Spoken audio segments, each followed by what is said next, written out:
నీకు ఒక విషయం తెలుసా, జపాన్లో అంటే 20 yearsగా ఒక భర్త భార్యతోటి మాట్లాడకుండా ఉన్నాడు. దానికి కారణం తెలుసా, నువ్వు షాక్ అయిపోతావు, అసలు ఆశ్చర్యపోతావు. ఇలాంటి కారణం కూడా ఉంటుందా అని అనుకుంటావు. తెలుసా నీకు ఆ విషయం? న్యూస్ చూసినావు? ప్రపంచంలోనే ఇప్పుడు వైరల్ న్యూస్ అది. అవునవును. జపాన్లో ఓటో యూమి అని వాళ్ళ దంపతులు 20 yearsగా భార్యతో తను మాట్లాడుకుంటూ ఉన్నాడు. చాలా ఆశ్చర్యం ఇది. ఒకే ఇంట్లో ఉంటూ వాళ్ళకి 3 పిల్లలు కూడా అంట. మళ్ళా అసలు ఎలా ఉండగలిగారు? అంత పెద్ద కారణం ఏమేమి ఉంటుంది? తన భార్య అంత పెద్ద మిస్టేక్ తప్పులు ఏమైనా చేసిందా? ఎందుకు మాట్లాడుకుంటున్నాడు?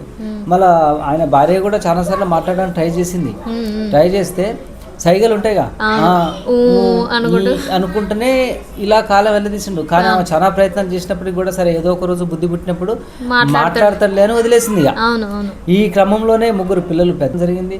అందులో చిన్న కొడుకు ముఖ్యంగా ఈ విషయాన్ని పాయింట్అవుట్ చేసి ఎందుకు మా పేరెంట్స్ మాట్లాడుకోవడం లేదు, ఇలా కలపాలని చెప్పేసి అతను ఏం చేసిండంటే ఆ జపాన్ మీడియాకి తెలియజేసిండు. వాళ్ళు చూశారు, ముందుకు వాళ్ళు ఎక్కడైతే కలుసుకునే వాళ్ళు అదే పార్కుకి రమ్మని చెప్పి వాళ్ళు అక్కడనే కల్పించి కూర్చోబెట్టిన తర్వాత కొన్ని నిమిషాల తర్వాత ఓటో కంటికి దుఃఖం తెచ్చుకొని ఇలా ఏడవడం మొదలుపెట్టిండు. అప్పుడు తను అంటది ఇక యూమి చెప్పొచ్చు కదా అని అంటే ఏం లేదు, కానీ ఇక పిల్లలు పుట్టిన తర్వాత నీ ధ్యాన్ని శ్రద్ధ అంతా కూడా పిల్లలపైనే ఉన్నది. ఇక నేను దాన్ని చాలా లోన్లీగా ఫీల్ అయినా, ఈర్ష్యగా కూడా ఫీల్ అయినా, ఒంటరిగా కూడా ఫీల్ అయినా. ఆ బాధ ఒంటరితనం నాకు చాలా ఎక్కువైపోయింది.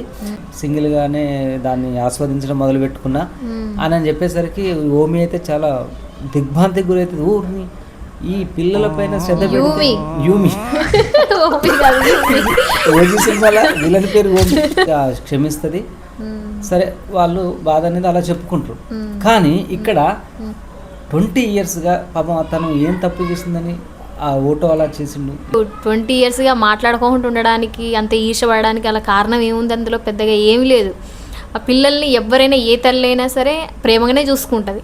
దానికి ఈర్షపడాల్సిన అవసరం ఏమొచ్చింది? అదేదో ముందే చెప్పొచ్చు కదా 20 years క్రితమే, అరే నువ్వు పిల్లల్ని చూసుకుంటున్నావు సరే, కానీ అదేదో కొద్దిగా నా మీద కూడా చూసుడు, నన్ను కూడా పట్టించుకో అని అంటే తను కూడా చదువుకునేది కదా.